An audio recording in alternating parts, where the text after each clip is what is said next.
बोलिए भगवान दत्तात्रेय की जय हो। भगवान दत्तात्रेय जो संपूर्ण जगत के स्वामी हैं, हम सबके जीवन से अंधकार मिटाकर हमें ज्ञान की ओर ले जाते हैं, ऐसे दत्तात्रेय भगवान को हम प्रणाम करते हैं। भगवान दत्तात्रेय की यह कथा ज्ञान स्वरूप, भक्ति स्वरूप और प्रेम स्वरूप है। ऐसी कथा को श्रवण करने से हमारा जीवन धन्य होता है। आइए अपने जीवन को धन्य करने के लिए सुनते हैं श्री दत्त पुराण कथा, जो वासुदेवानंद सरस्वती जी द्वारा कृत है। बोलिए दत्तात्रेय भगवान की जय हो। नाभि से पूर्व भाग में प्राण वायु, गुदा प्रदेश में अपान वायु, संपूर्ण शरीर में व्याप्त व्यान वायु, कंठ में स्थित उदान वायु तथा त्वचा में नाग वायु निवास करती है।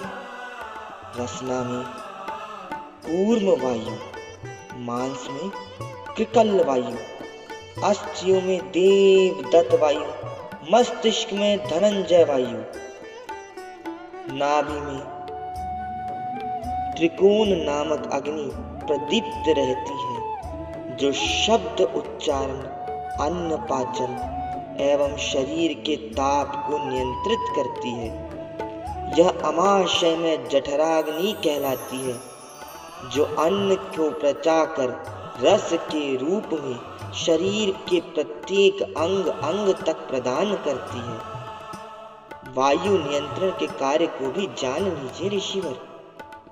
प्राणवायु श्वास उच्छ्वास को नियंत्रित करती है। अपान वायु मल मूत्र विसर्जन को नियंत्रित करती है। उदान वायु वाणी के प्रयोग तथा शरीर की लंबाई को नियंत्रण करने में सहायक होती है। समान वायु शरीर के अवशिष्ट जल आदि का उत्सर्जन करती है। नाग वायु आंखों की पलकें नियंत्रित करती है। कूर्म वायु भूख को प्रदीप्त बनाए रखती है। और कृकल वायु तंद्रा, निद्रा और सुषुप्ति का नियंत्रण करती है। देवदत्त वायु शरीर में थकान दूर कर विश्राम प्रदान करती है। धनंजय वायु संपूर्ण शरीर को सक्रिय बनाए रखती है और मृत्यु के उपरांत भी कुछ समय तक शरीर में कार्य करती रहती है। जब तक प्राणवायु ईड़ा और पिंगला नाड़ियों में आवागमन करती रहती है, तब तक जीवन ज्योति प्रदीप्त रहती। यदि नासापुट से प्राण निर्मग्न हो जाए तो शरीर निष्क्रिय हो जाता है।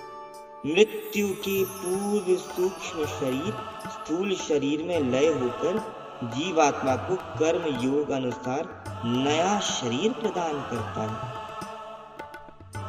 किंतु योगी अपने प्राण तत्व को निमग्न कर अंतःकरण में जीवन शक्ति को समाहित करते हुए जन्म मरण के चक्र से मुक्त हो जाता है, जिसे मोक्ष कैवल्य अर्थात शिव सायुज्य कहा जाता है।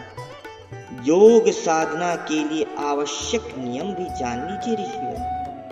अधिक भोजन, अधिक उपवास, अधिक सोना, अधिक जागरण, ये सभी योग मार्ग में सहायक विषय नहीं है। चेष्टा, आहार, निद्रा और निद्रा में संतुलन भी होना चाहिए। संपूर्ण निष्क्रियता से जड़ता बढ़ती है, जिससे तमोगुण की वृद्धि होती है।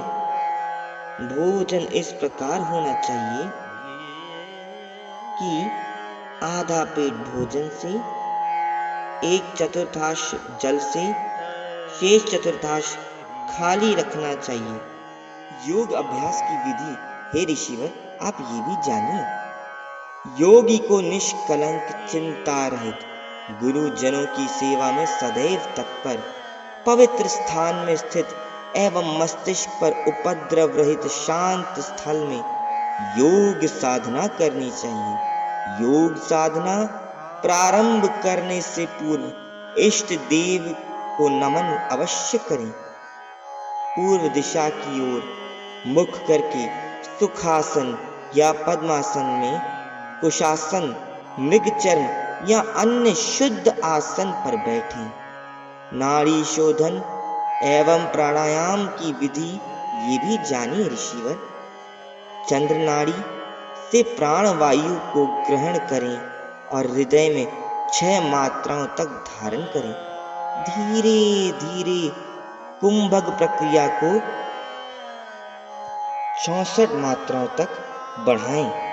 फिर धीरे धीरे रेचक द्वारा वायु को छोड़ दें। ओडेडियान बंध का अभ्यास। धीरे धीरे कुंभक का अभ्यास आधे समय तक करें।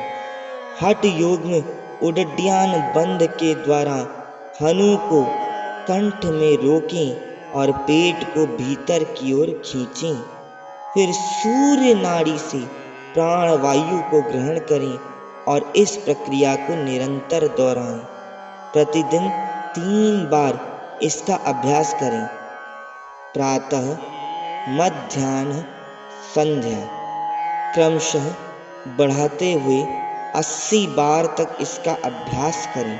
प्राणायाम के अभ्यास से शरीर न केवल हल्का और बलवान होता है अपितु कांतिमान भी हो जाता है। बोलिए दत्तात्रेय भगवान की जय हो।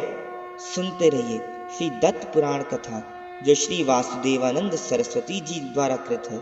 इस दत्त पुराण के माध्यम से हम और आप सब भक्ति के सागर में डुबकी लगाएं और अपने आध्यात्मिक जीवन को और आगे बढ़ाते हुए आनंद को प्राप्त करें।